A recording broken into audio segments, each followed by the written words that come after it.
All right, time for Lindy. So this one's going to be a little bit basically how I do it. I'm going to show how to set up layers and use info words and things like that and get things ready for export. We got some noobs going to be joining us using some macros at my work here. So I figured I would just show this. So a couple things though. My voice is a little funky. The weather change causes me to get a little dry, a little raspy. It's cold, dry weather. So it always kind of has a little toll on my throat until things get going. And the second thing is I'm giving a spin to a new screen capture system that's going to allow me to catch both screens. So my left-hand screen is my main screen that has everything. And my second screen that has all of my macros and everything on it has always been sort of a talked about but not shown thing because my old screen capture was only one screen at a time. So now I can theoretically jump back and forth and show you what's going on my secondary screen, which is just as important to me. That's where all of my macros live, other than rectangular here and Mr. Goodbar. But the rest of it all on the second screen, plus the Dockers that I also use, not Hagar, but the Dockers for Corel. So anyway, so hopefully now I can kind of jump back and forth and show you the full picture. And that way it's more easier to see what's going on and stuff. So I'm just going to show this real quick. So this is where I was already working on anyway, and then I'm getting ready to set up the file. So here we go.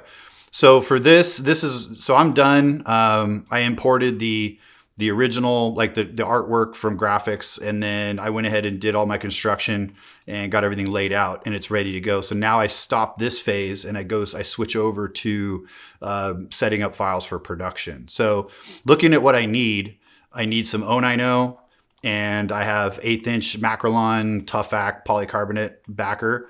And then we're going to do 1/2 inch acrylic push throughs through here.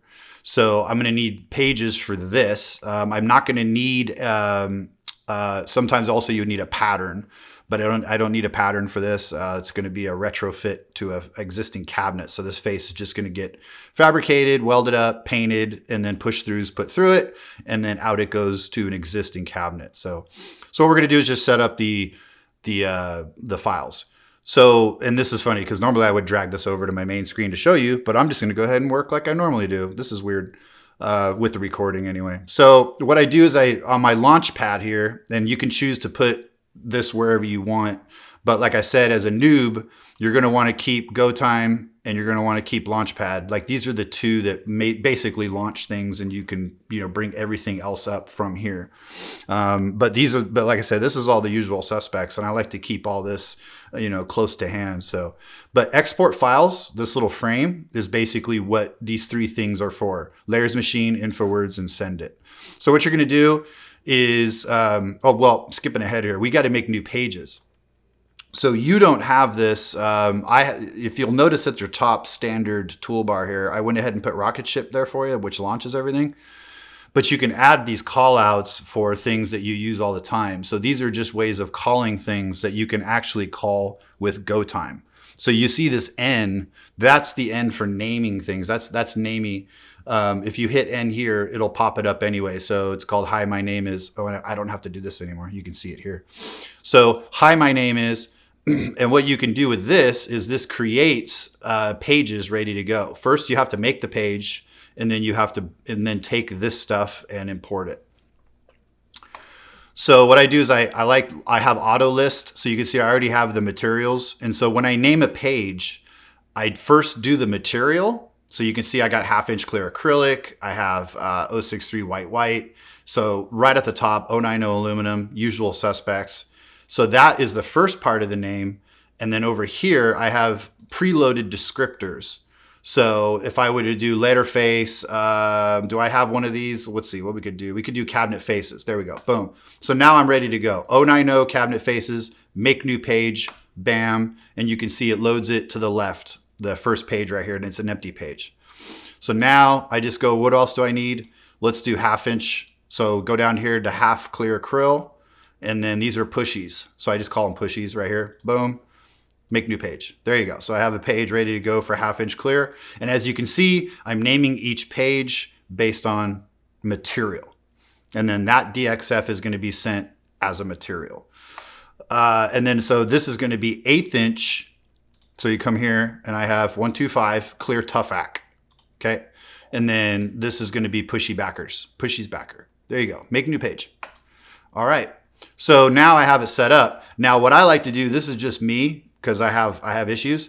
What I like to do is make all the aluminum metal goes first. So I put this page set 1. So see on my Mr. Goodbar, I have P set 1. That makes this page number 1. Yes, you can just drag and drop it. But sometimes I'm working with 20 pages and you don't see all the pages here. So to grab one page and try to drag it all the way is a pain in the booty. So if I know that I want this to be page 1, I can just hit page 1. If I want this to be page 1, I can just hit this page 1, or I can set this to whatever page I want it to be. So I know that I probably want this to be page 3. So I'm going to make that page 3. There we go. So I like to have aluminum first, any metals, aluminum first, 1/4 inch aluminum, 1/2 inch aluminum, 063 aluminum, 063 white if there's a LED thing. I like to make all the metal first, then polymerics are second. By polymerics, that means thermoplastics. It means your acrylics, your polycarbonates, your Sintras, things like that. And then I like to do like wood. Sometimes I'll do like a wood template or something weird like that. That's usually last. And then I like to do my pattern and then the work page. So this work page never changes and it's always basically the last one. As a matter of fact, I will name that. So if you go to the second screen, I can name it. I name it WP work page. So that way I know this is WP, that's work page. And then my first one will be polycarb, work my way through the metals. But between work page and my first DXF is where I like to tuck the install pattern if there is one, or anything that goes to vinyl lives in between work page and actual DXFs for route. So now what we'll do is don't worry about layers yet. You can just distribute now everything that needs to go to the different pages. So I'm going to grab everything that's aluminum. I'm going to copy it here. Like I say, I got that. And then I hit paste. So there we go. And then I'm going to get it set up kind of in the center of the page-ish, right about like that. And then I'm going to grab what's next? 1/2 inch clear acrylics. We'll grab that, copy. And this is the paste. Let's see, why does that letter backers? We don't want letter backers. So what we can do is we can load the name here and we'll rename it. Why is this 1/2 inch clear acrylic? These are pushies. Must have moved real quick. So I'm just going to name the current page. There we go. So now we're back to where we need to be. So that's 1/2 inch clear acrylic. And then this right here will be, it's so much easier to just do it. It's always a little tough to explain as you go here. It's one of those things where if you have to think about what you're doing, you mess up. All right, so save it. I'm gonna put it right about here. There you go. All right, so now I have my aluminum, my pushies, and my pushy backer. So now here's where you're gonna go to the second page. So now you're gonna grab these guys here. First and foremost, you're gonna make layers. Okay, so layers machine pops up and you start at the top and you go through the basics. So you need to have info words, so you push that one first. And we'll start at the first one. I work my way through. So start at the first page. You need info words, and then you're going to be cutting through. So TNS means throughs and shapes. So you got TNS 5/32 bit, which is what you use most of the time for 090. You might need a 3/16 bit, and you might need a whatever's bit, which means basically it's dealer's choice at that point. So I always do these three. If you don't use one, you'll see that you can delete it later. So what I do is I put all of this stuff up there first.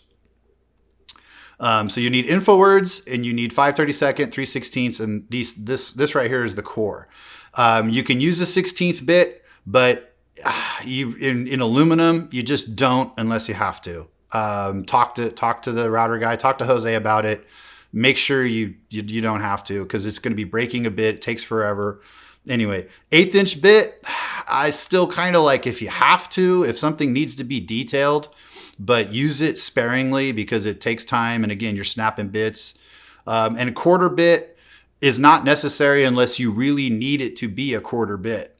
Otherwise, whatevs bit, he might use a 1/4 bit. He might use a 3/16. Let him figure that out. If you're not worried about contours and saving the sharpness of something, then just do whatever's bit, and then he can decide if he wants to use a 1-inch bit and go super fast, like whatever he wants to do, it's fine, as long as you don't care.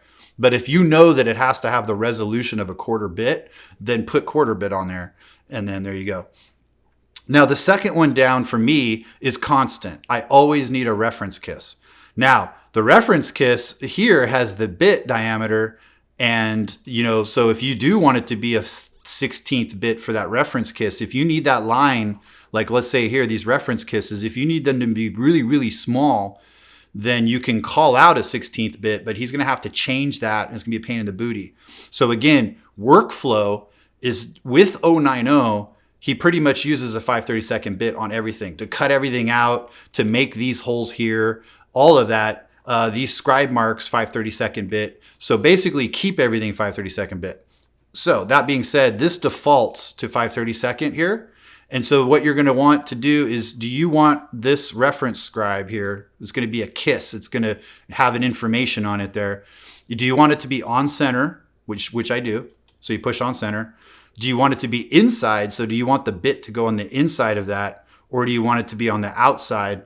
Or do you want it to actually, yes, be a V bit where he has to go load like an engraver's bit to try to carve that out? So again, use V bit sparingly on aluminum.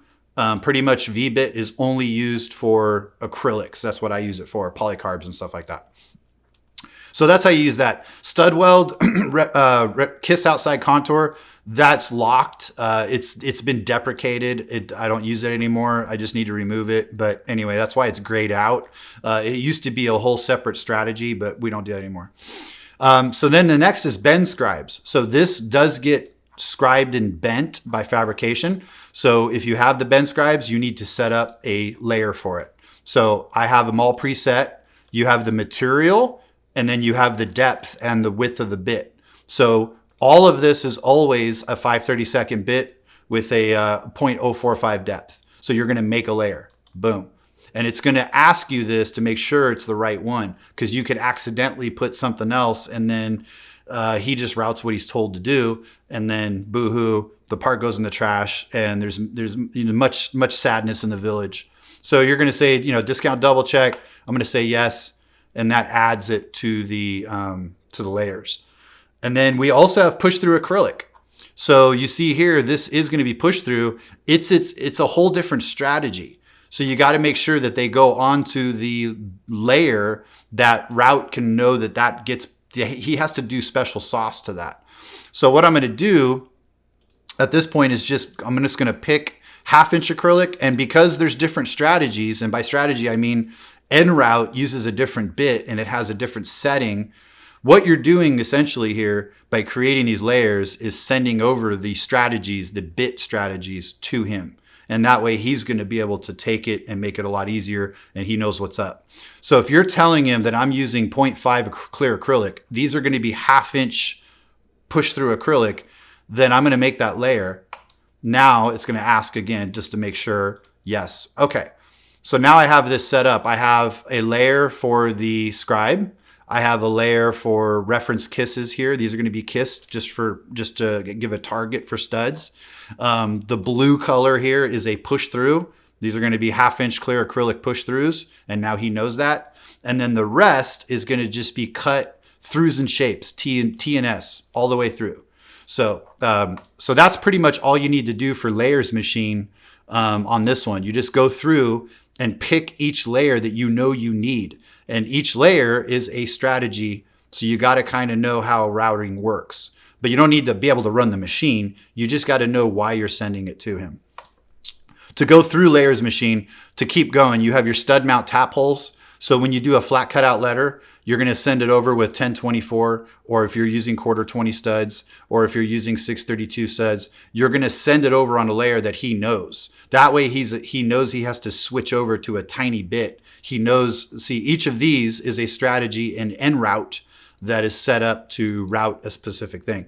Same thing with island fill, AKA what we like to call hogging down. So if you're going to ask him to carve into some acrylic, let's say you have a 1/2 inch acrylic, or for this, the reason why it's 0.16, I have it set for default that when we do dog bones in 1/4 inch aluminum, I leave it to dealer's choice. He can choose which bit fits in there, but I like a 0.16 depth. So I hit this layer and it's going to tell him to island fill, carve into the aluminum that depth, and you're good to go.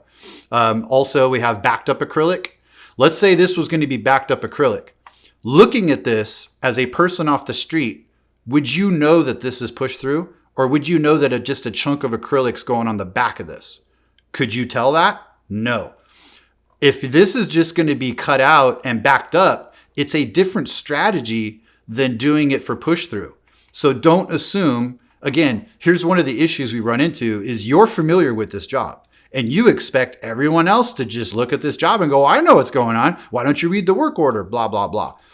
So instead, what you want to do is make sure that it's clear to the person what's going on and you're handing that information over as clearly as possible. So it's fast, it's wired down, it's wired tight, it's high speed, low drag. It goes from you to him, or the router to them to they. I don't know how they self-identify. And that, it's going to get done without having to ask a lot of questions, without having to stop production. He doesn't know if this is going to be pushed through or backed up. And so he's trying to find you, but you went to lunch. And so production stops and he has to wait until you get back or whatever. So the whole idea is to define everything clearly. So that way there's no ambiguity. There's no, I wonder if they meant this, if they meant that. So that's why it's important that, yes, if you have this, to define this as backed up, because he will treat it differently than if you did it push through. It doesn't take the same contours. He has to put a contour on the pushy versus the backed up. It doesn't have to do contours. He can just route it as is, all that stuff. So anyway, and then custom. Let's say you want to make a layer that you want to name and you just want to have a certain, whatever. Then if you put something in here, then you can hit make layer and it will make a custom layer. These are all preset just to make it quick. Boom, boom, boom. But if you need to name something and you say, I don't know, 0.25 bit, outer something, and you can just name it and then make that will be information.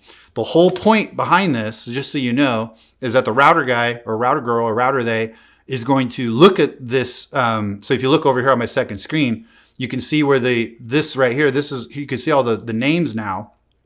See on 090 cabinet faces here. So here's InfoWords, here's VBit. So he looks at this and goes, okay, I need to use a through shape, 532nd bit, and he's going to go ahead and put all that stuff on that.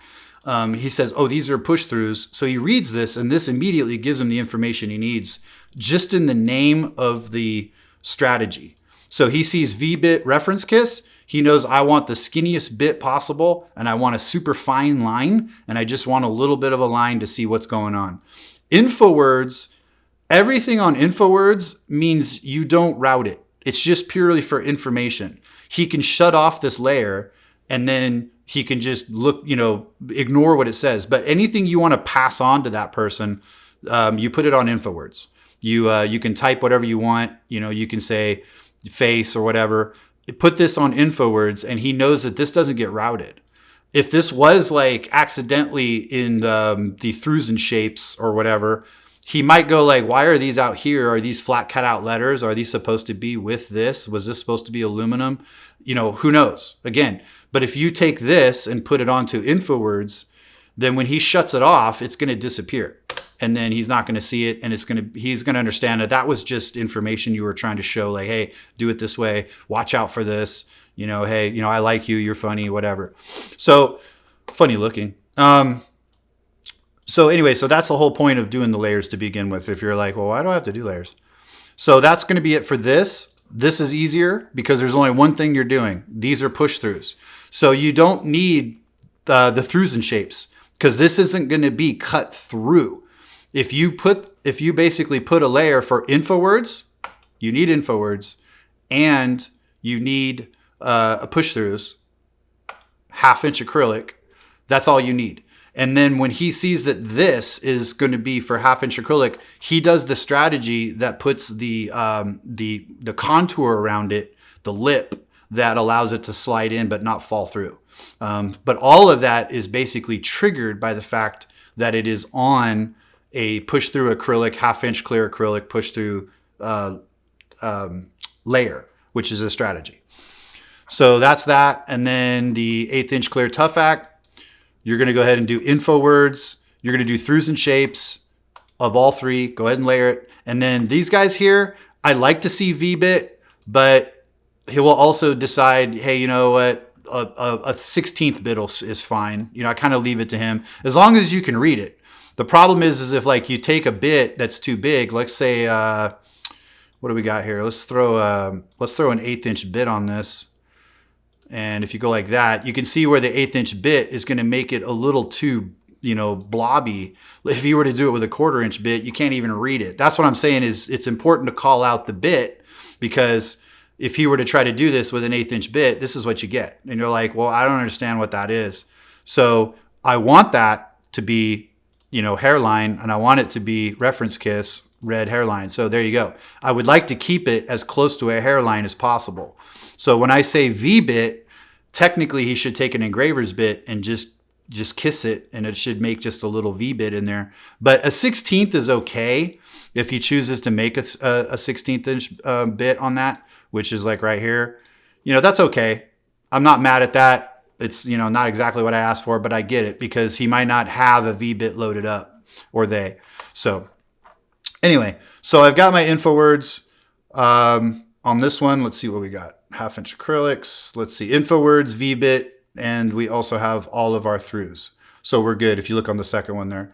And then what I'm seeing here is make sure you bring out your objects guy here. I keep this guy loaded. The objects manager is what lets you see your layers on each page. So you have your master page, or we say primary page now, we don't say master anymore. This is my work page. And then this is the tough act, this is the 1/2 inch acrylic, and then this is the cabinet faces. So it's really handy. And then when you hit that caret, the arrow, it'll break it out. So there you have your layers. So working with Objects Manager is super important, but I'll show you something easier, which I cooked up because it became kind of clunky to work with Object Manager. So now it's time for info words. So you're done with Layers Machine, so you can get rid of that. And then opening up info words on my second page here. And hi, my name is, we're done with you too. Thank you for your service. Okay, so here's info words. So now you're gonna go ahead and put, like you see on all of our files, it says C layers, whatever over here. So what you do is pull down, and it has a full list of like the usual suspects of pretty much everything we need is here. You got HDU, you got all of your acrylics, you got your matte glare, all that. Right at the top for me all the time, I'm using 090, that's first. Now you can do quantities. You could do here where you could input quantity 2 if you wanted this. But this was like originally when I kind of cooked all this up. I just leave it as quantity is shown. Just leave it as is. And go ahead and do make some words. And there you go. What it's doing is when you hit make words, it is taking everything on the page, and then it's taking a percentage of the X and the Y, and then making an appropriate sort of like C layer size.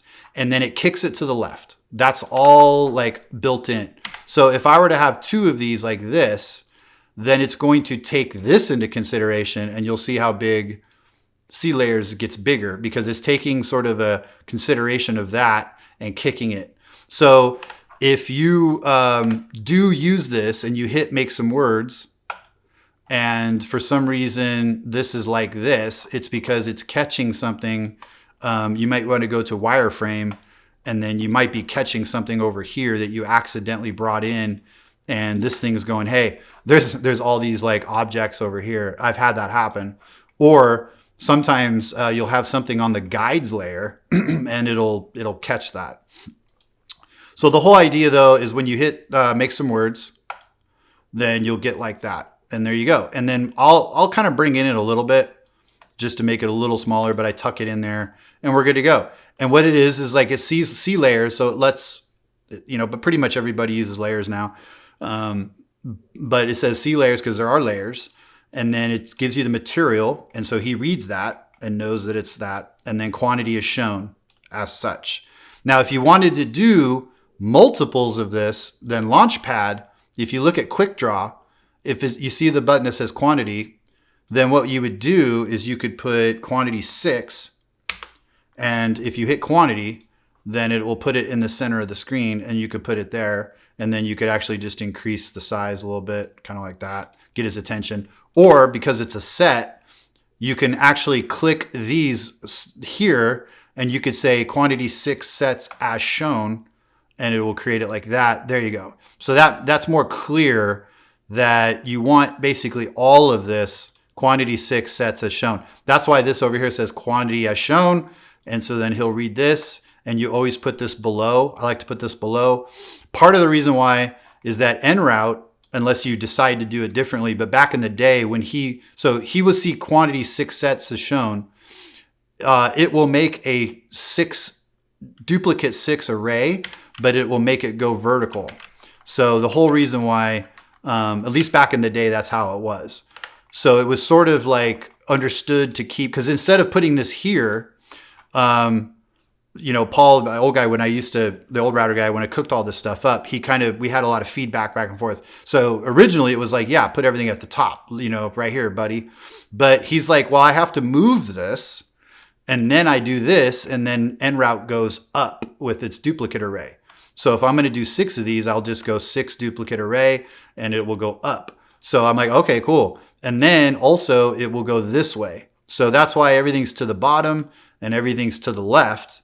And then everything here just kind of goes this way if you're going to do things like that. So anyway, that's what the quantity is shown is if you just go like that. Now, if you don't put anything, quantity is shown there. I want one of these. So, and he pretty much understands that, because also he can look at the work order, quantity 1 face, all that. So anyway, so that's that. So now you have your info words, and what it does is info words will automatically put this information. Again, I'm doing this. I keep forgetting you can see this over here. It will automatically put this onto InfoWords layer. So you can see here where it's automatically populated. Quantity is shown, and you can see it over there. You can see 090 aluminum, and you can see C layers. So it automatically put that there. Now, if there wasn't a InfoWords layer already, it's going to yell at you. So if like we went over here and we made a fake page and I hit this, it's going to yell. It's going to say, hey, Saka, it's going to be like, do you want to create the InfoWords layer now? And it will automatically do it. And I'll hit yes. And so now it created the layer itself, and then it went ahead and put this onto the layer. But if you choose no, then it'll be like, hey, I can't do it right now. You need to go in and make a, so when you use the InfoWords, it's looking for the InfoWords layer. So basically do layers machine first, right? And then do InfoWords after that, after you have all your layers set up. So make the new page, bring the part over, make your layers. As you look at it, just go through an inventory, kind of go through and make the layers based on what you're looking at. Then go ahead and put your material. So let's go ahead and keep going. So now so let's go over to the other screen, 1/2 inch clear acrylic, which is what we're using here. Make some words, boom, and there you go. So C layers, 1/2 inch acrylic, quantity is shown. Then I only need 1. So we're good to go. I kind of shrink it a little bit. I like that. And then we got here. And sometimes what I like to do, well, sometimes, but all the time, is kind of forgot about this, is I like to put a reference F. This is for face. Now, because this is being routed face down, the router person might not know, they might not know that this is face down or face up. And for some reason, they might want to flip it. I hope they don't, because these will be backwards. But what this does is it gives them a reference that, yes, this is backwards. Obviously, again, you could be like, well, like all they got to do is look at this and you can see that it's, face up. I don't know. I don't know what's going on. Again, you're assuming.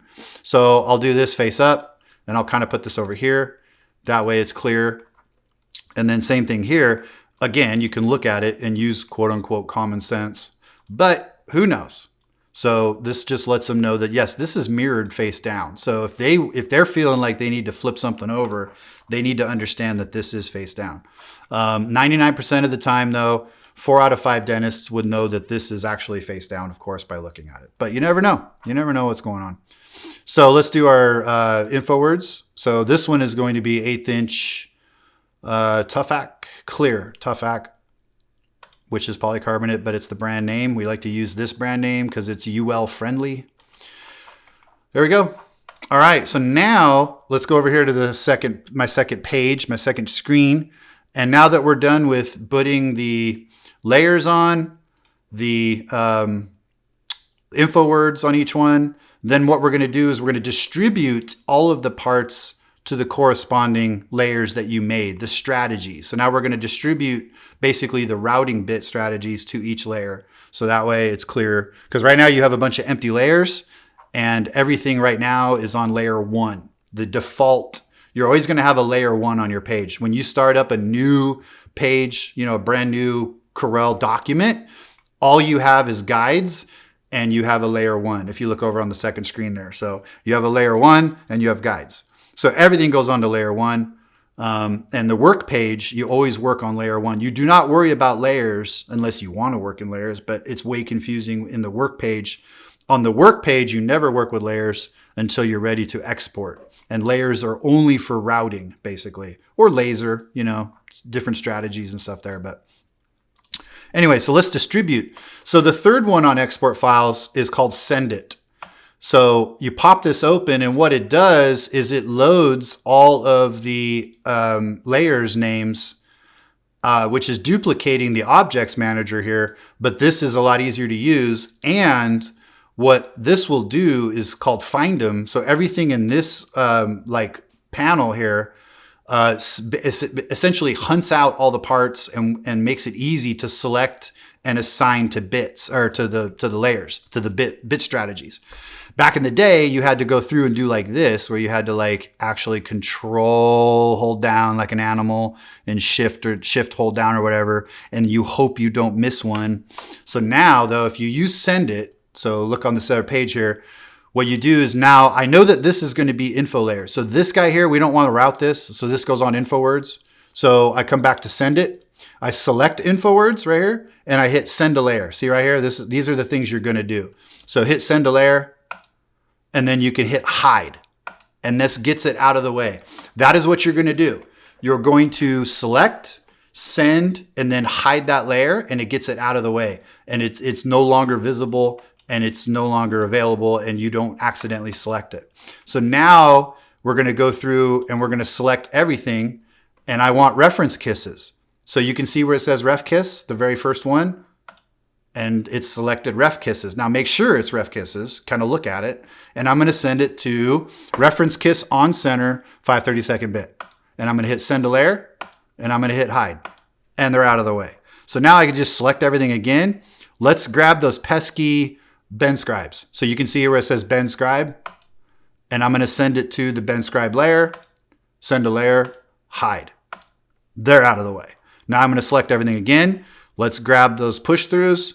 So you can see over here on the second column, I have pushies and pushy backer. So if I hit pushies, then they're selected. I'm sending those to push throughs, half acrylic, send, hide. And then I'm going to go ahead and move that up though. You see where I have up and down? I can take this layer and move it up one. And I'm going to move it up one more time above layer 1. So I like to have layer 1 right here. And then I like to have my throughs and shapes. And then I have all the rest of it on top.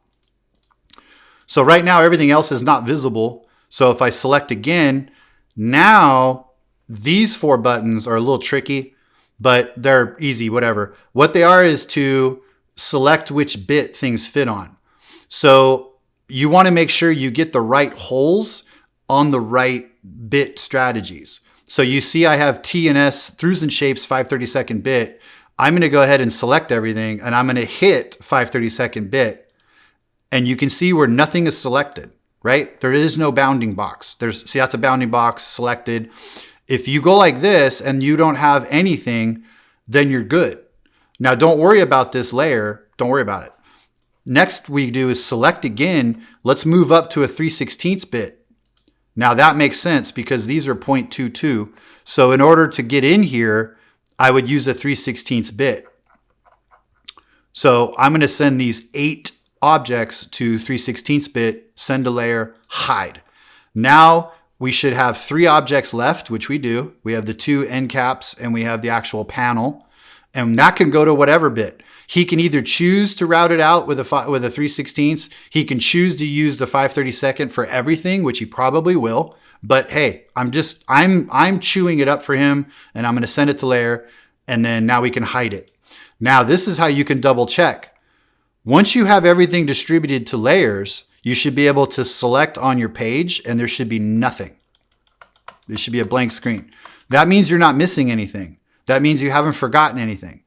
Now what you can do is you can hit delete over here where it says del. You delete, and it's going to delete all empty layers. So you're going to see that 5/32 bit's going to go away. Layer 1 is empty, and I didn't use VBit. So watch those go away.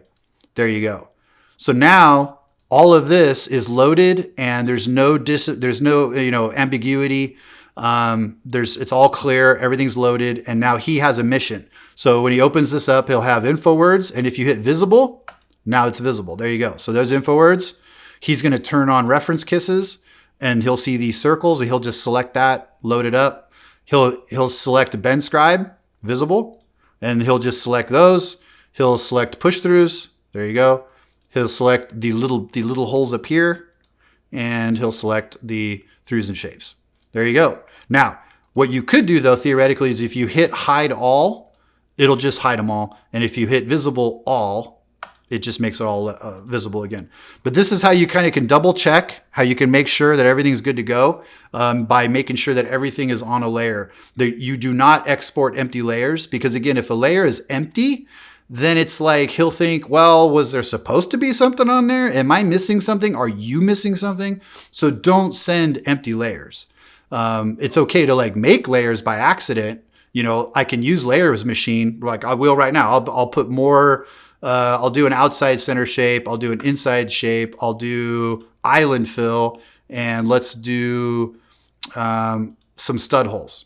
Now you can see over here on send it, I made a mess, but it's okay to have all of these. But if they're not being used, all I have to do is hit delete, and it will check to make sure that everything's empty. And if it's empty, it's a simple logic. If this, then, boom, done. So there you go.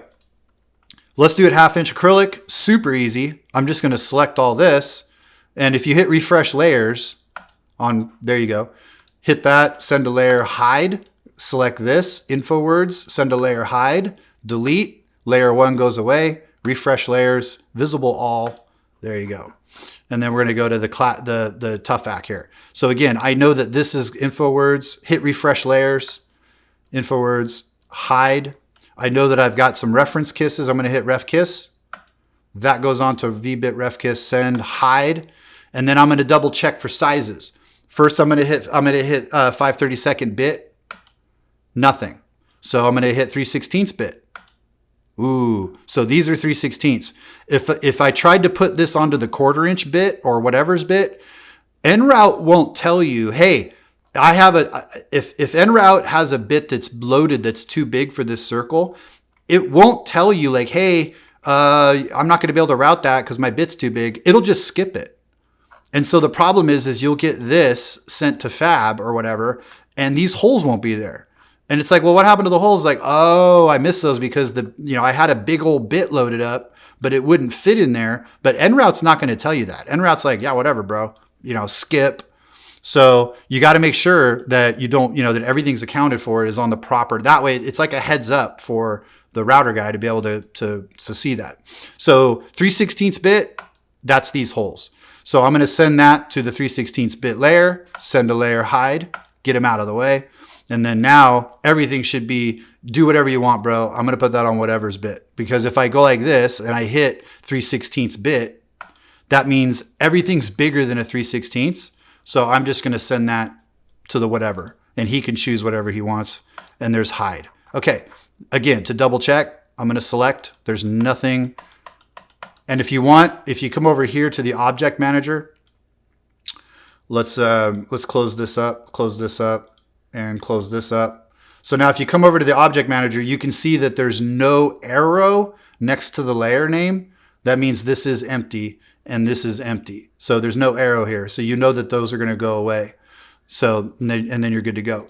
So let's go ahead and hit visible all, and let's go ahead and hit delete, and it's going to get rid of the layers that you're not using, and it's a nice, neat package. So now your CDR should be ready to export. You should have your work page all good to go. Now you have all of these guys here on each layer, no extra layers, empty layers are gone. Now what I like to do is run, if you look over here on my second page, we're done with you, we're done with you. I'll hit DOOP checker and I'll hit position and size. And it really quickly goes through to make sure there aren't any anything stacked on each other. If things are doubled up stacked, then the router will make a big old hole, a big mess. So you got to make sure that there aren't, like this guy here, there isn't a duplicate on top. So if I do that, then it'll find that and make sure that that doesn't happen. So we'll go through here, position and size, nothing. Now we're going to go here, position and size, nothing. And we're going to go here and position and size, nothing. Excellent. So we're all ready to export. If you choose to use your exporter, that's also part of the package. So if you look on the other page, my other screen there, then all you got to do is hit select down here. So this is where you export DXF and you export stuff to vinyl. So if you just hit select, it automatically selects everything, but it also selects the page name. So this is how it names the file for you. So you notice I'm not typing anything because I'm not an animal. So if you hit this and you hit export, it checks for duplicate again, and then you're good to go. So now it pops up, see here, it's already named, it's a DXF, it's got the date and everything, and it's ready for it's for RO, you see, that's the route there. So PROD is for production, that's for route, reference PDF, like I have everything named so it's quick to see what's going on. This went out to vinyl, so you can see I made vinyl right there. So anyway, so it's really easy naming standard. So every time I select and I do an export, I have Windows pop up a Windows Explorer so I can see that it's there. So now you can see it just keeps adding it. So now I have half-inch acrylic. And so if I go here to my next one and I hit select and I hit export, and it's going to check for duplicates. And then now I have my three DXFs are good to go. And then the last thing I do is I grab name right here, and it grabs the name of the file. And then if I just make sure nothing's selected, if I hit reference PDF, it captures this entire CDR and names it, and it makes it into one giant reference PDF that fabrication can then go through without having to have CorelDRAW. It freezes it all into a PDF just like I have it. So it's a non-CorelDRAW way to reference a Corel file. Obviously, they can't do anything with it, but anyway, so that's it. So that's how I would make a get it all ready to go with the this right here and here. Now the last thing, bonus points, is I make sure this is saved, and I hit print prep on the exporter home, and what it does is it saves this file, shuts it down, and opens a new one, but it puts the words print. And what I'm going to do is I'm going to truncate it, and I'm going to make a custom CDR that has 11 by 17 pages that is going to be friendly for 11 by 17 paper for fabrication to print out. So you hit print prep, and what that does is it saves as and opens new. So hit this, and you can see on exporter home there, and you can see where it popped up that it now has print right here with a big bar. That way I can find these. I did that on purpose, so I can go through and find that just visually. I can see this long bar, and I know it's somewhat annoying, but who cares? That I can just find that print very quickly, rather than having exactly layers CV link and then or whatever. It's all different, so that way I can see it right away visually. So it does that. It renames it, and it pops up these two little guys. So what this does is it's going to trim, and it's going to get ready for a PDF. So this automatically loads up pages 1 through 4, which is the whole document. I don't want the work page. I only want these. So that way these guys will print this out, and they use it to inventory. It's like a bill of material of what's coming off the router. And so that's all it is just the stuff we sent DXFs. We do not need to have this page. So I'm going to put page 4 of 4, and I'm going to trim this off, right? And so there we go. But when I do that, what it does is it arbitrarily, this isn't to scale. It just shrinks everything to fit on 11 by 17. So you can see that my documents now have gone from the usual 800 by 600 page. Everything is now on an 11 by 17 ready to print.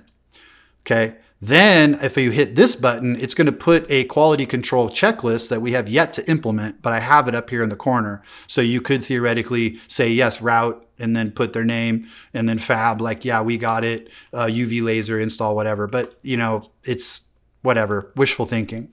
So once you have this and this, we're done. Then what you do is just hit print PDF, and it puts a little thing that says I sent this. So if I ever open this again, I know that the document was sent, and it puts that on the guides layer. And now I'm done with this. I can close this. And so what this did is it gave a PDF. So you can see over here on my other screen, it gave the PDF of this. So now fabrication is going to print this out, staple it, put it onto a clipboard.